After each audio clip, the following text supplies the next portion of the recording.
So you have questions too. Okay. Well, I'm gonna attempt to answer your questions. Married couples edition.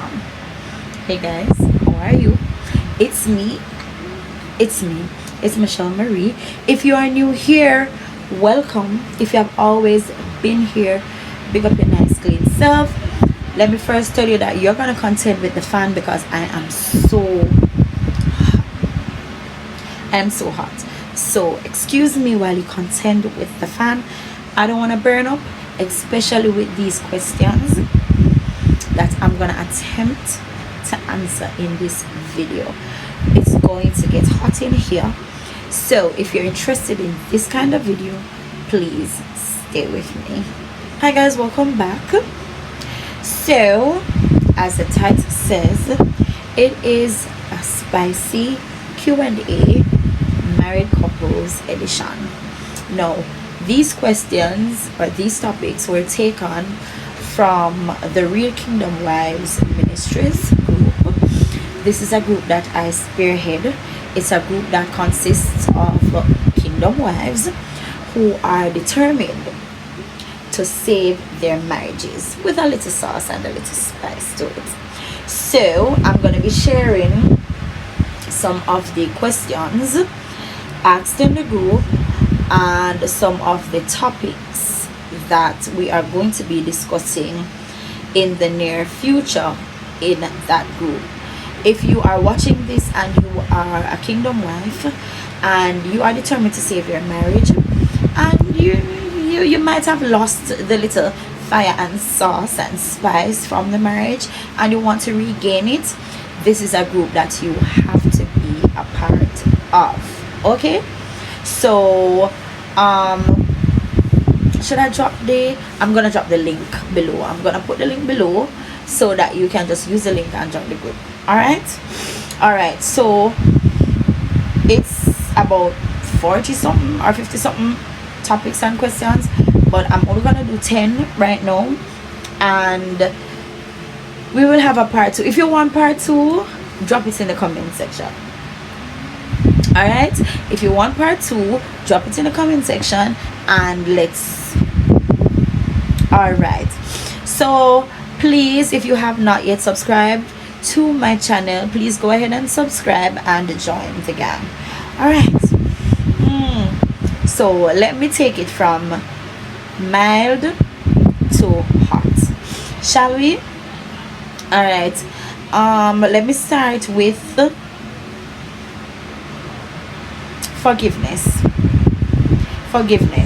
and building trust in relationships. This is a very wide topic.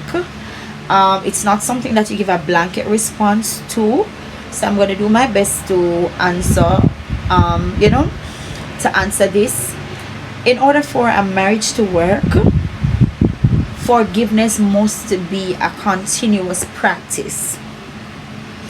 It is something that you might have to get up every day and do, not meaning that every day your husband or your wife is going to intentionally do things that you're going to have to forgive them for, because that is exhausting, right? However, there might be just little things that you don't like, that you don't agree with. There's the things that he or she does, and you're gonna have to look over it. You're gonna have to forgive them for it in order for the marriage to work, because we know that marriage takes work. All right, so in order not to linger here too long, let me hit the nail right on the head where a lot of wives have issues, and I'm gonna hit on something for the men also. So let me touch on the wives first. Now, your husband, let us say that he cheated. Yeah man, we're just going right there. Let us say that he cheated. And men, if you are watching this, do not cheat. Cheating is a choice. Cheating, it's a choice. All right, so let's say he cheated. He found out about it, or told you about it, or whatever, and of course that hurts. Like, that pain is second to none. All right, and y'all talk about it, whatever, and you decide that you're gonna forgive him and you're gonna stay in the marriage because you want the marriage to work. But every day you get up, you curse him about the fact that he cheated. You curse him about the lady. You keep calling her name in your house, even when she gone about her business and she not business with neither you nor the husband. You keep calling her name in your house, and this happens for years and years and years and years and years. No, you have not forgiven him, right? You have not forgiven him. Now let me say this: forgiveness becomes easy with changed behavior. Say it again. Forgiveness becomes easy with changed behavior. So you gentleman, you Mr. Man, you cannot expect forgiveness if you keep cheating.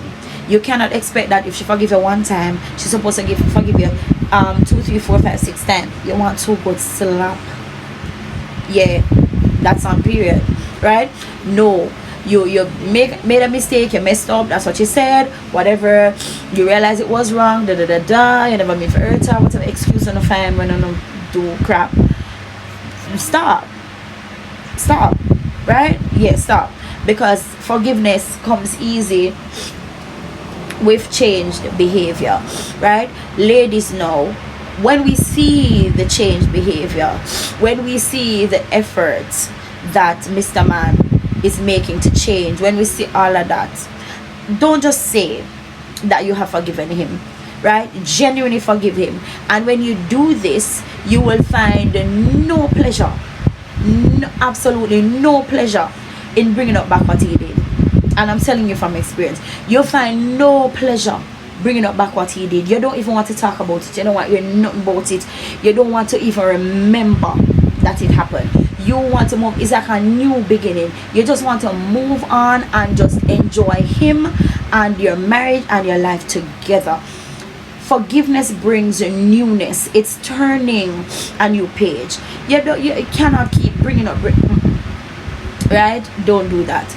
You men know, some of you men, and if I sound like I'm attacking, I'm attacking y'all, men and women, right? You men know, there's the same applies if the woman cheats. Now we know how it go. If a woman cheat, the man just done. Him just say him done. If him cheat, you know, you must forgive him a million times. But when them cheat, when you cheat, them just done. Right. Anyway, so the same applies if she cheats. There is changed behavior. Forgive her. Don't bring it up back. Don't call her names. Don't call her names and stuff like that. Right? Don't do that. Move on. Now, some men have up their wives because of sex. She didn't give you. She didn't allow you. You didn't even find out the reason why.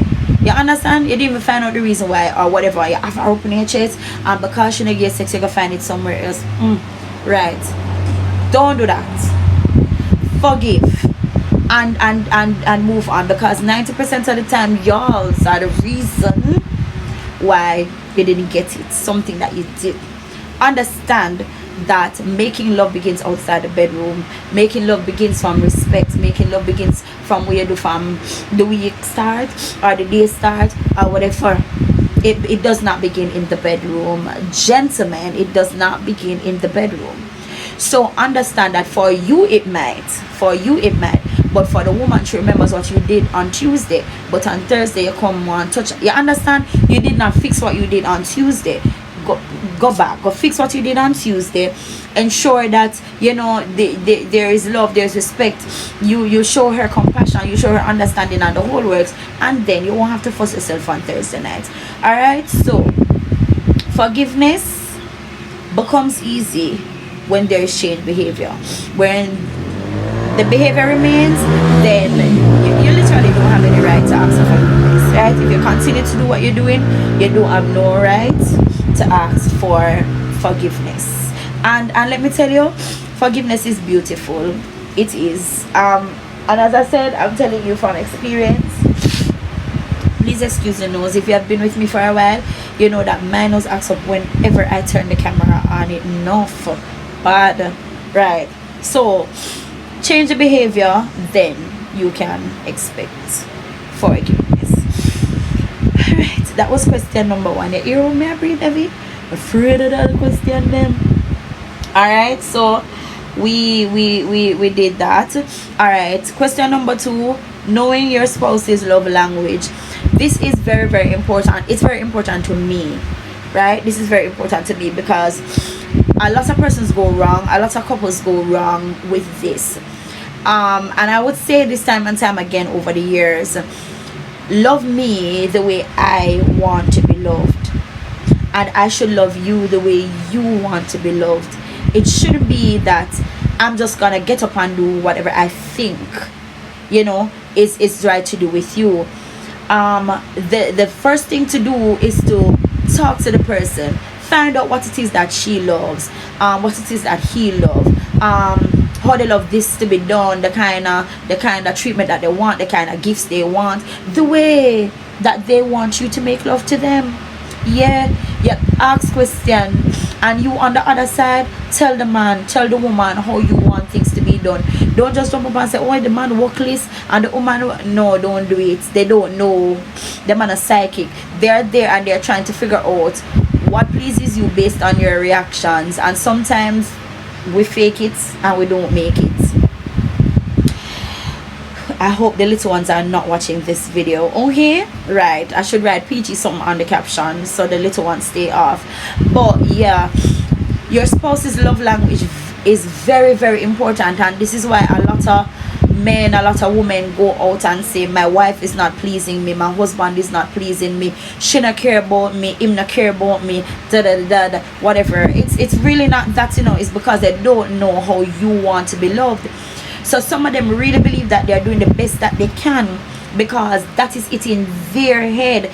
That is how they think that they can love you instead of finding out how you want to be loved. You understand? So in order for both of us to be pleased, you have to know first what pleases me, and I have to know what pleases you. Then I'm gonna do the best that I can to do what you want me to do, and you're gonna do the best that you can to do what I want you to do. You understand?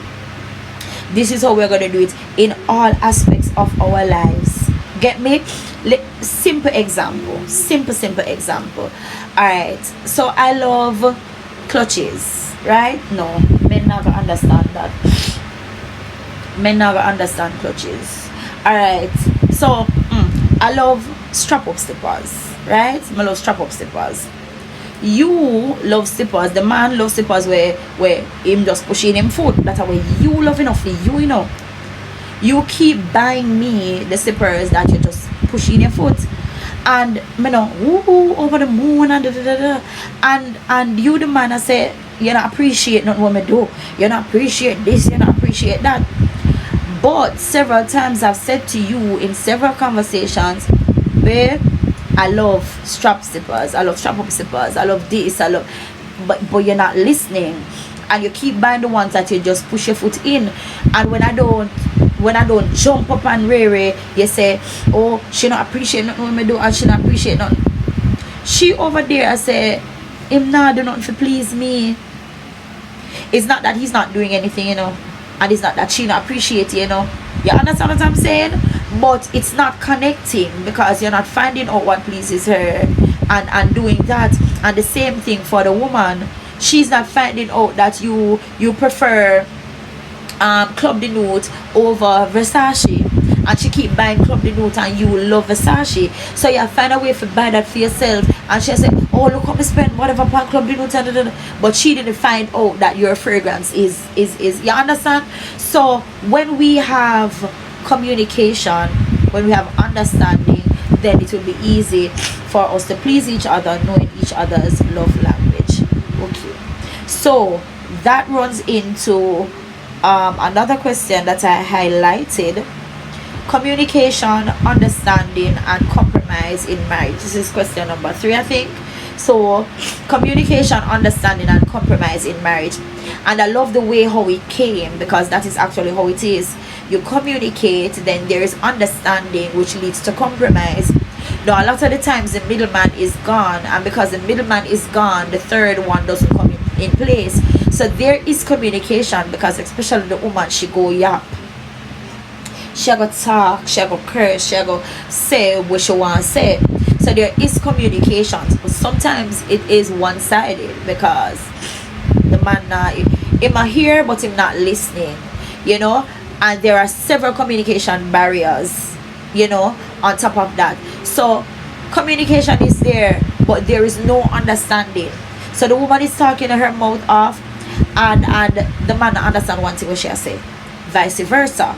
And so because there is no understanding, compromise doesn't come in play. The man still does only what he wants to do to please himself, she does only what she wants to do to please herself, and that's it. And so you hear the complaining, oh, this woman I'm married to, this man I'm married to, blah blah blah. And you think this is how the devil works. The devil presents somebody outside of the marriage who listens to you because it's the first part of your relationship or affair, and it is fun and it is fire, and they're paying attention to you. And so you believe it all your heart that that is the person who understands you best, that is the person who is listening, that is the person who is compromising. And that might be so in the very beginning, because remember that the person outside would not have all of you to deal with.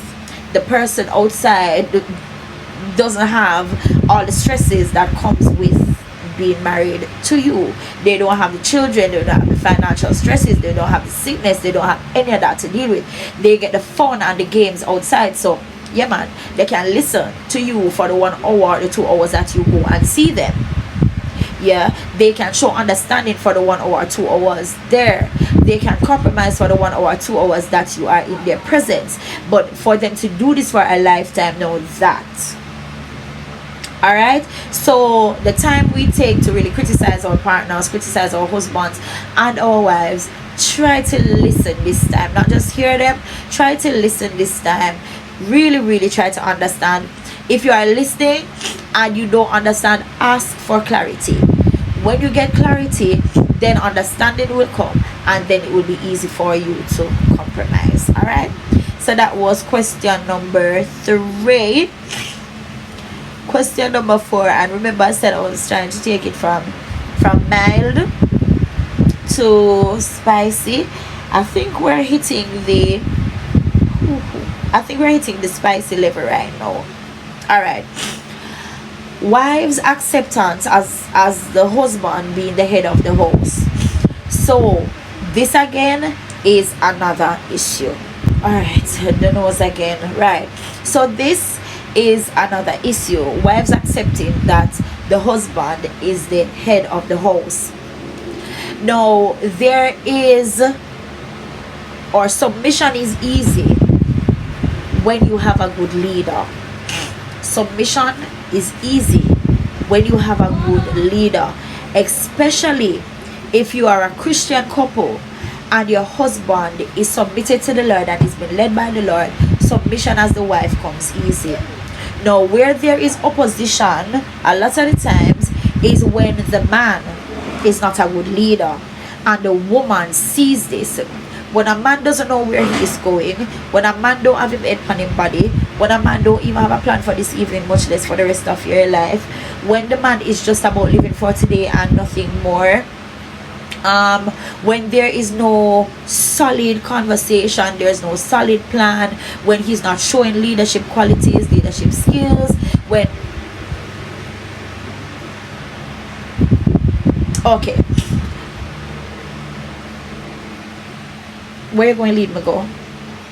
You understand what I'm saying? Right, when I submit to you, the whole family go mash up. No bills not gonna pay, no, the children are not going to be managed. We not have no plans for the future. There's nothing. So I have to now take charge. So I now have to put aside my femininity for a minute, and I have to take charge in order to get the family to a particular place. It's hard, and when a woman assumes a masculine role, it's very hard for her to switch again and be all girly and cute and whatever. And men don't understand this. It is hard for a woman to play dual roles. It is very hard. And so a woman depends on a man to be a man so that she can be a girl. You understand? Now a lot of men don't have that feminine energy, don't get that feminine energy from their wives in the bedroom. Why? Because you only require the feminine energy in the bedroom. Outside of the bedroom, she has to be the masculine gender. She has to manage everything. She have to run the house. She have to she the one who's the provider. She's the one. So when she has this masculine energy to ensure that your life is intact, your life is not going down the drain, in the bedroom she is going to also have that masculine energy. So she's the one who's going to want to take charge most of the time in the bedroom. So you're gonna feel like the little girl in the bedroom. You understand? So a lot of problems that men are having in the bedroom, it starts outside of the bedroom because they are not operating in the space that they're called to operate. They are not operating as the leaders, as the providers, as the head, as the ones who nurture and care and yeah, they are not operating in that capacity, except when they're in the bedroom. They want to be daddy and they want to be okay. Stop, please, just stop. Right? So submission again comes easy with good leadership. So men, if you want your wife to submit, take her out of her masculine era, take her out of exuding this masculine energy, right? Because females, girls want men to lead. Yeah, man, they want to be the girl. They don't want to take charge of anything, right? They want to be the passenger princess. They want to, yeah, man, the princess and queen thing. Yeah, every woman wants that. They don't want, when you see a woman assuming a alpha female role, there shouldn't even be an alpha female. You understand me? There should be an alpha and then you have a female. But some women have to take on this alpha female posture because she doesn't have a good man to lead her. So when you display the characteristics of a good man and you're consistent with it, your woman will be that, yeah, she will exude that feminine energy and she will honor you as the leader that you are, because that's what the word of God says, that we are supposed to honor you and we're supposed to obey you. But if you're going to lead me off of one cliff, sir, I'm not going to honor you, I'm not going to obey you. Bye. Bye. Who wants an idiot to lead them? Who wants somebody who doesn't know where they're going to lead you? You don't know where you're going. You don't have a plan for your future, so you can't plan for my future. Right. So we move on from that. So men, change that in order to change your wives. Okay. All right. So now we're going into a little bit of sauce. All right. Oh wait, before we reach the sauce, we have another in between one. Dating in marriage. Hell yeah. Yeah, date me. Date me, sir. Sir, date me. Let me date you. Oh yeah. We want to go out. We want to go out to the restaurants. We want to go to the jerk stop and have some jerk chicken, jerk pork, and a little bit soda and water. I don't know who's watching this video. Soda and water, right? We want to hang out.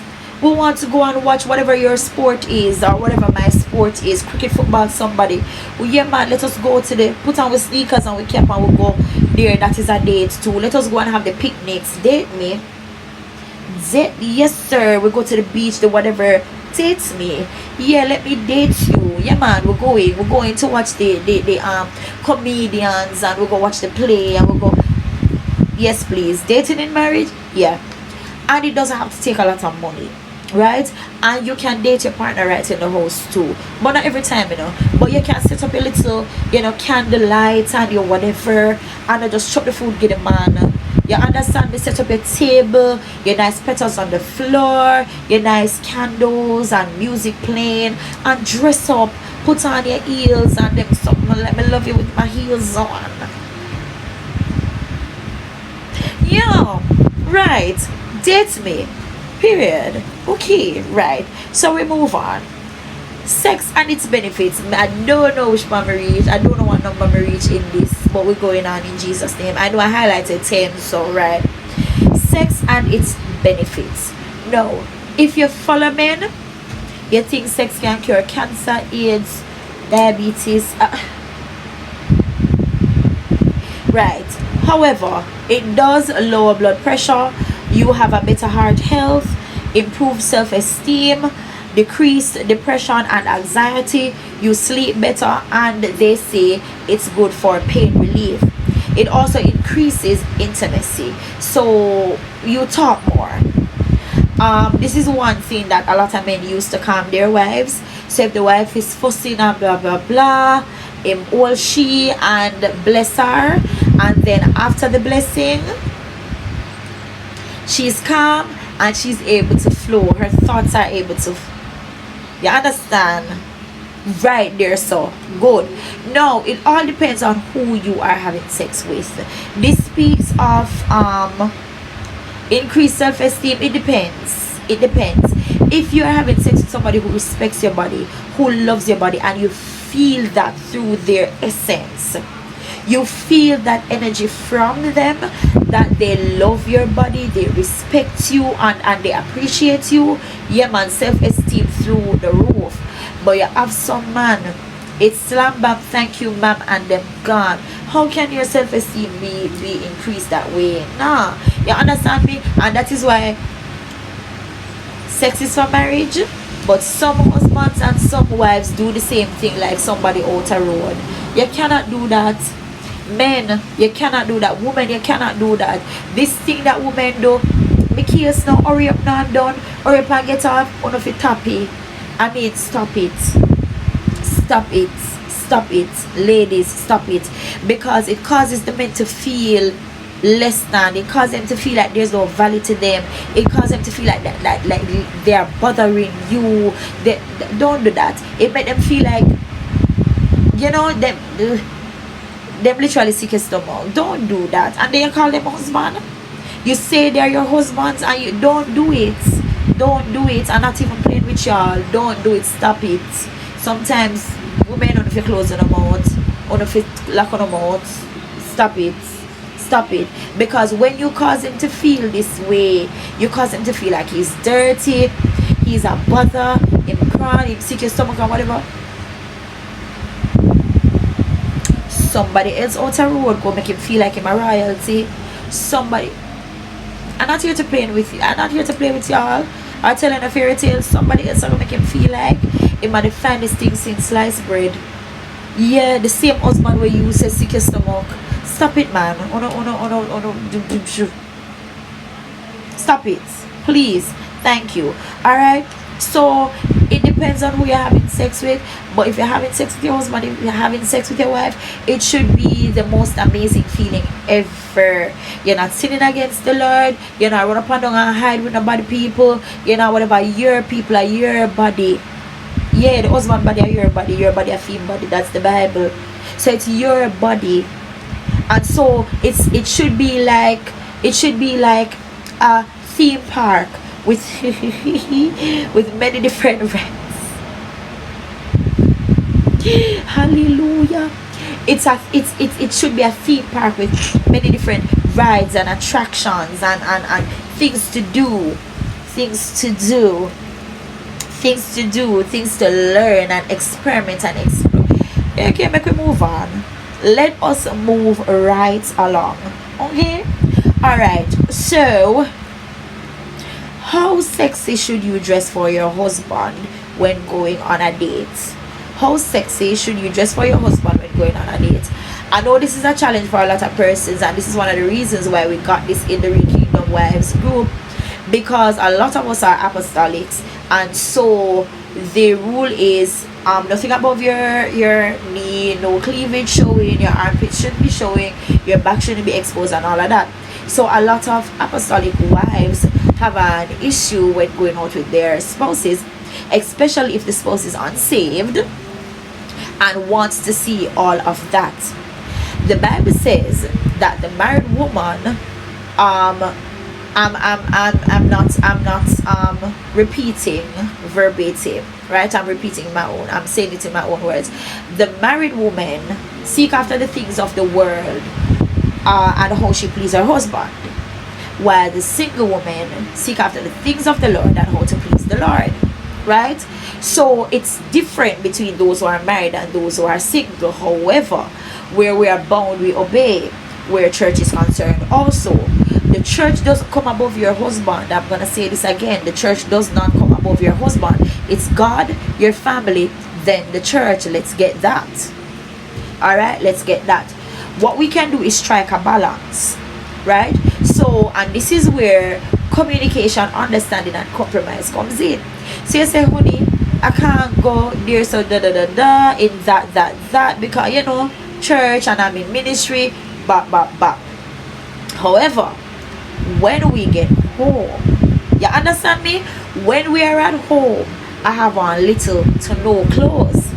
So if no shirt or nothing, and he will respect the fact that I want to be covered when I go out because I want to cover him things. You understand? I don't want to expose him things them out the road for anybody see. I'm not string him and go. You understand me? And I can't instead market.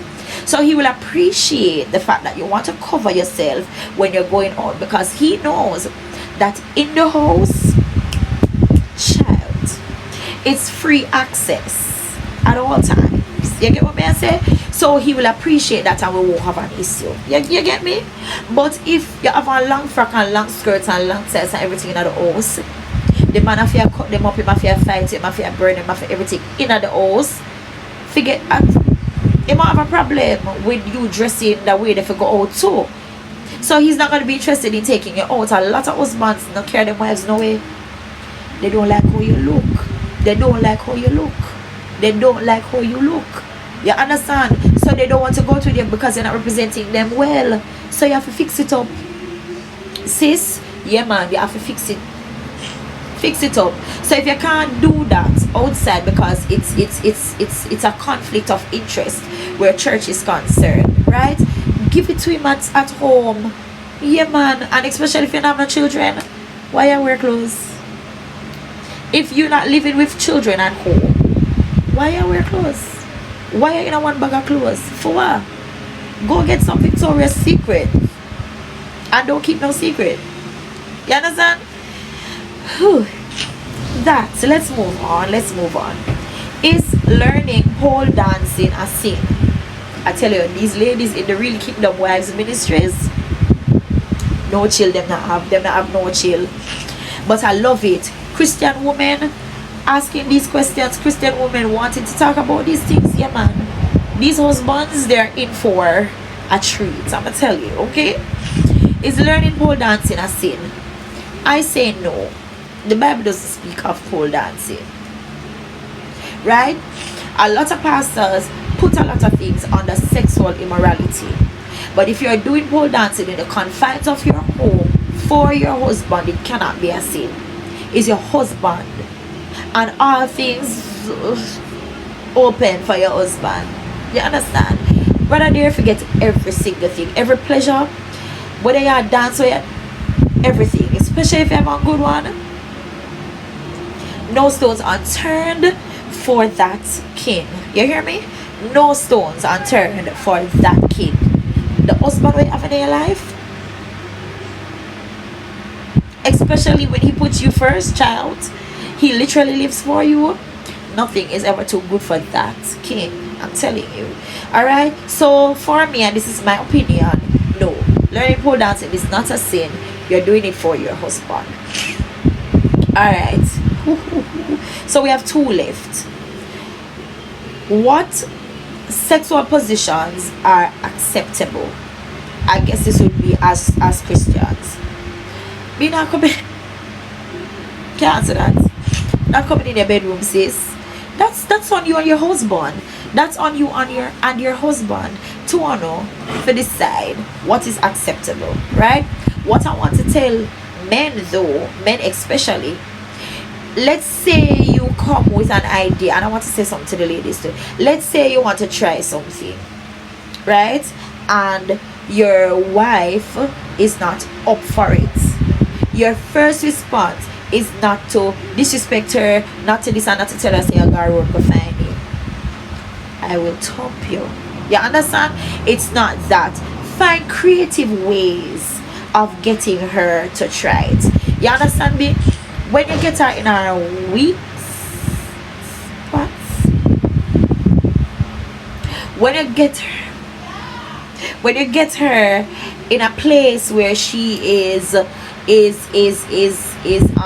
defenseless, and y'all know what I'm talking about, y'all know how to get women to that place where she not have no feeling in her muscle them. She just weak right out, knock out. You can do just about anything in that moment when sis not have no life left in her. You're done, mash she up, no life left in her she. You understand what I say? Find creative ways of getting things done. Your first response should never be, I just say for yourself, if you're one of those men where every single thing you go tell a woman say I got road, Jesus for just thump you in your back.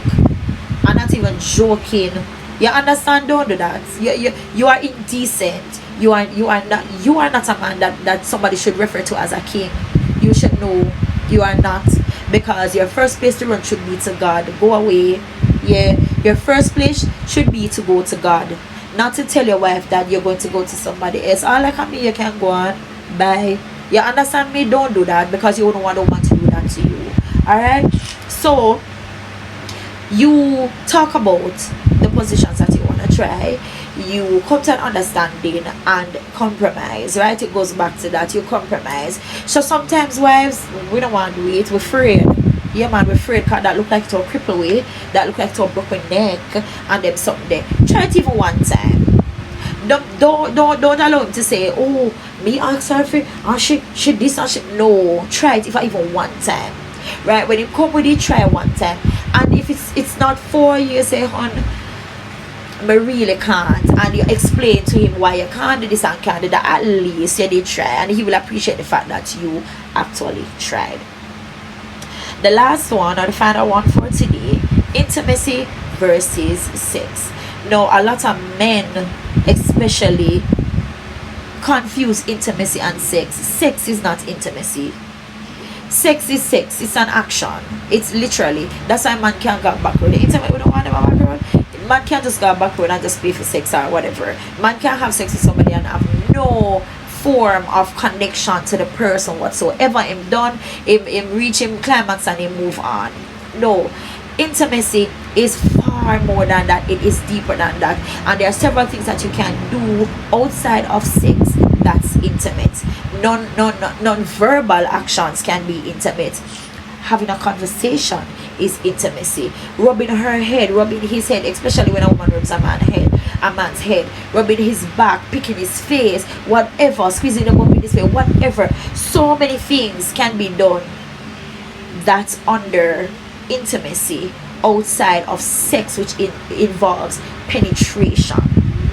You understand me? Sometimes men and women, sometimes all you have to do, is foreplay and leave them.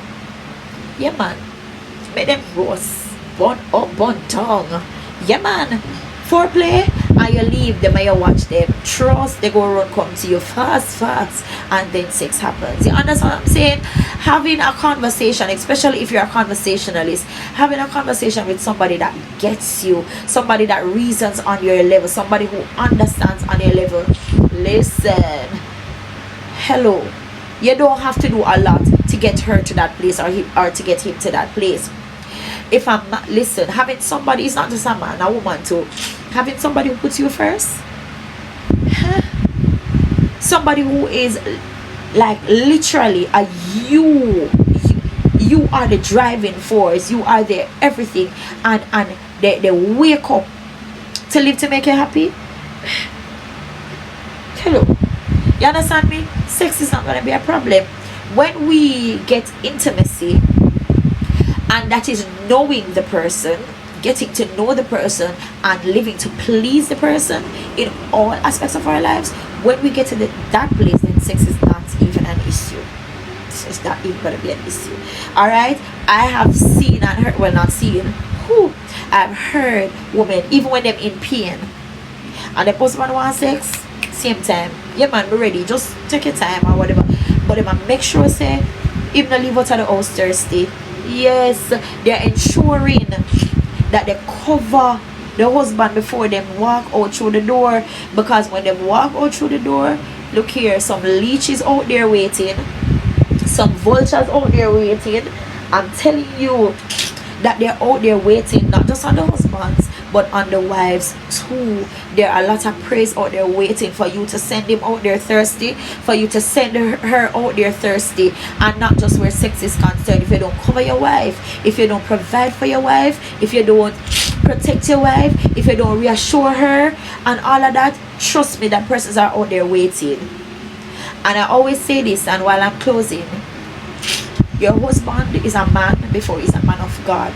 Stop expecting that because this man is a Christian, that alone is going to cover him. Him not going to want sex, him not going to look on nobody around, him not going to yearn after nobody, he's not going to lust. You're crazy.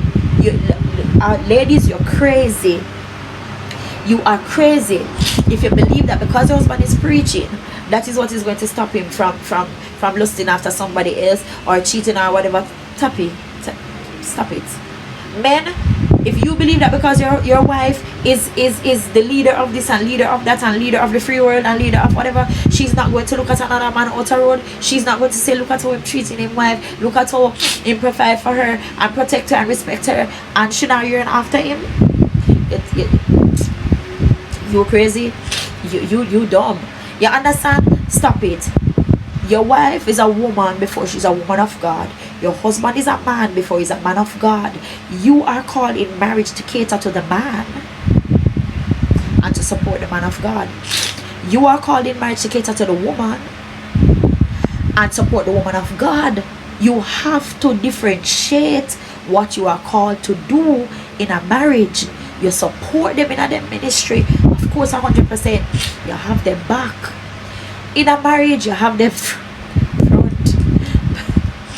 When I laugh, it's true.